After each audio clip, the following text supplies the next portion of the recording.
The Pizzaverse State of the Union Halloween Address. October 31st, 2 o'clock Central. The lights go low, the ghosts clock in, and the clowns. Forget about it, they ain't invited. This Halloween, the Pizzaverse ain't just handing out candy, we're handing out truth. The State of the Union returns live, baby, with more smoke, more sauce, and more skeletons coming out of closets than a Staten Island storage unit. You want to know what's next for the Empire? The wins, the sins, and the grin-inducing chaos? Then clear your schedule, capiche? We're going live, 2 p.m. Central, Friday, October 31st, straight from Pizzaverse Studios. No tricks, just treats, and maybe a few verbal hits. Join the chat, bring the popcorn, leave the drama at the door. The Pizzaverse State of the Union Halloween Special, hosted by Sungrown, Frank Picaro, Bambi Palermo, and the whole damn family. Live OCT 31 at 2 p.m. Central. YouTube your rayers on .com. This is the Pizzaverse, and we don't miss. Mugs, what the fuck you doing in there, you prick?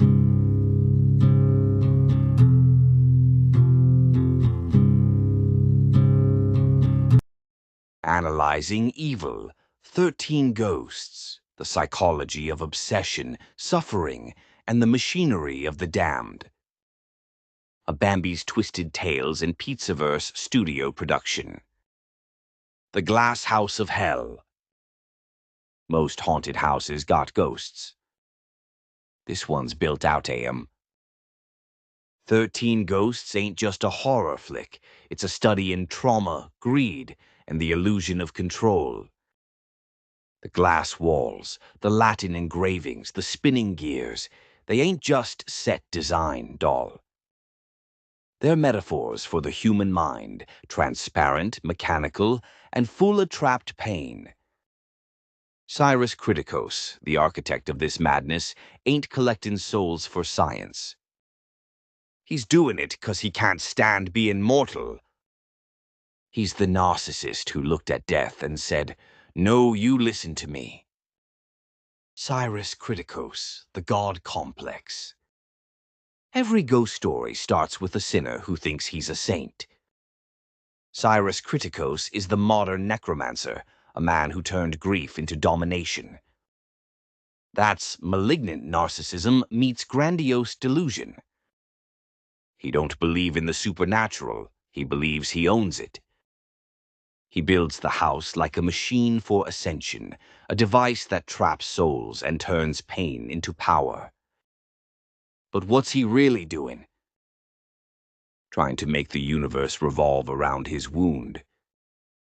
That's what happens when grief turns into ego. Instead of facing mortality, you try to engineer eternity. The ghosts as archetypes of human suffering. Each ghost in that glass prison ain't random. They're symbols, fragments of universal trauma. The firstborn son, innocence corrupted. The torn prince, arrogance punished. The angry princess, self-destruction through perfection. The withered lover, love turned martyrdom. The juggernaut, rage born from abandonment. Every one of them represents a human sin or sorrow, a psychological archetype twisted beyond repair. Cyrus didn't collect them. He curated them like a gallery of misery. That's objectification of trauma. When you start treating pain like property, morality don't exist anymore. The house as a mind. The house itself, all glass and gears, that's a metaphor, cupcakes. It's the cognitive architecture of obsession. Transparent but imprisoning. Mechanical but mystical. Every wall reveals but also isolates. That's psychodynamic entrapment. Cyrus's mind is the house. The ghosts are his memories.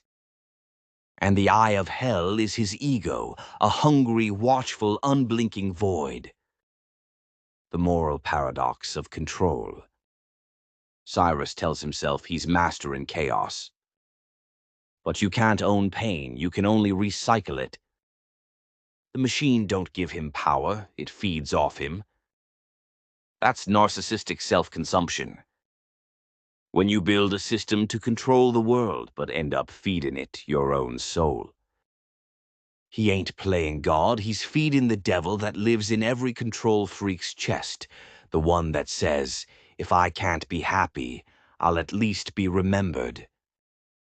That's what every tyrant, every manipulator, every abuser believes, that control makes up for emptiness. Family trauma inherited. Then we got Cyrus Kriticos, the widowed father, the everyman. He don't want power, he just wants safety. But safety in this world is an illusion. He walks into Cyrus's house, and what he's really walking into is grief. Every room's a memory. Every ghost is a warning. And that last act, where he throws himself between the blades to save his kids, that's the psychological exorcism. Arthur don't conquer evil by strength.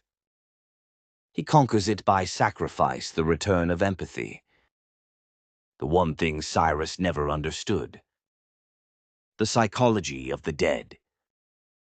Let's talk ghosts, not as spooks, but as metaphors for emotion unprocessed. Each one of those poor souls is stuck in a feedback loop, a single emotion replayed forever. That's traumatic fixation. The inability to move past an unresolved event. The torn prince relives his failure. The angry princess repeats her shame. The hammer replays his punishment. That's how trauma works, sweetheart. It don't fade. It repeats. Until someone breaks the cycle.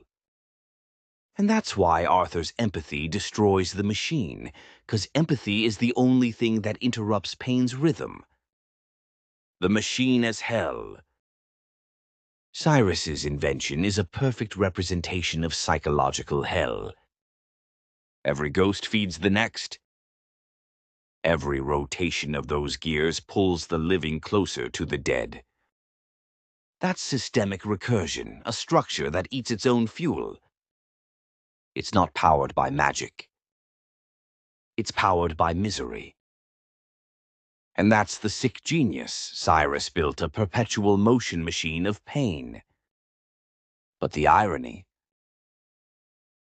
He becomes its final ghost, the 13th soul that completes his own damnation.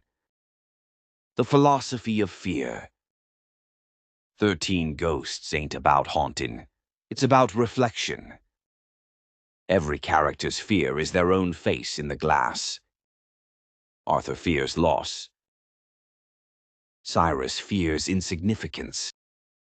The ghosts fear memory. That's existential horror, fear not of death, but of meaninglessness. When you realize your whole life was just fuel for someone else's fire, the scariest thing ain't the afterlife. It's the fact that you're already living it. The redemption of sacrifice. In the end, Arthur jumps through the spinning blades to save his family. He breaks the cycle. That's not a victory over evil, it's a return to humanity. The 13th ghost ain't a monster. It's love, the one emotion that defies entropy. The moment empathy enters the system, the machine collapses. 'Cause evil can't compute compassion. The ghost in all of us. So what's the psychology here? It's simple, but it cuts deep.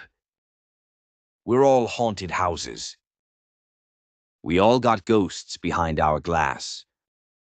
We all build walls we think protect us, when really, they just keep the screams echoing. Cyrus thought he could trap pain. Arthur learned you got to face it. That's the difference between villainy and growth. One imprisons the soul. The other frees it. The last reflection. Cyrus dies in his own design, crushed by his ego, consumed by his ghosts. Arthur walks out broken but human. That's the real exorcism, not of spirits, but of self-deception. You don't need spells or circles to break a curse. You just need forgiveness.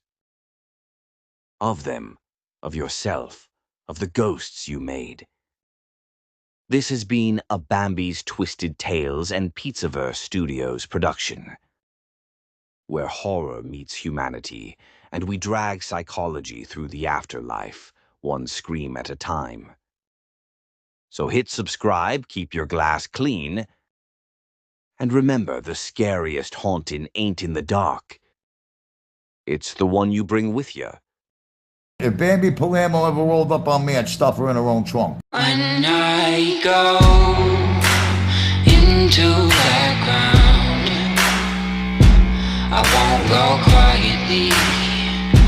I'm bringing my crown.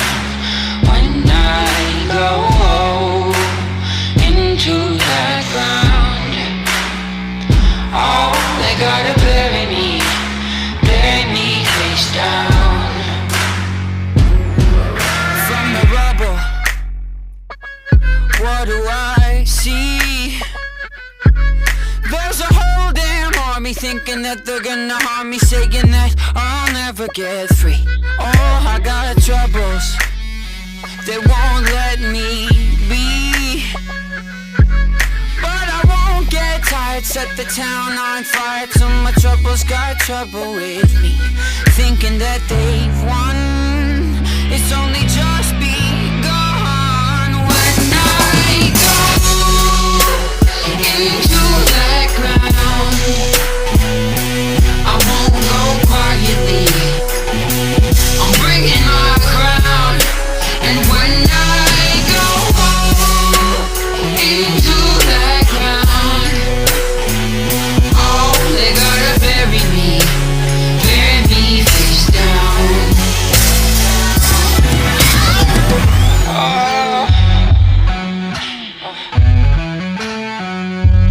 I've been on the run since I was a boy, but now I'm done running, got another thing coming. Watch my enemies get destroyed. Oh, I got troubles of more than one kind, but I never sleep. Gotta bury me 6 feet deep where the sun don't shine. Thinking that they've won,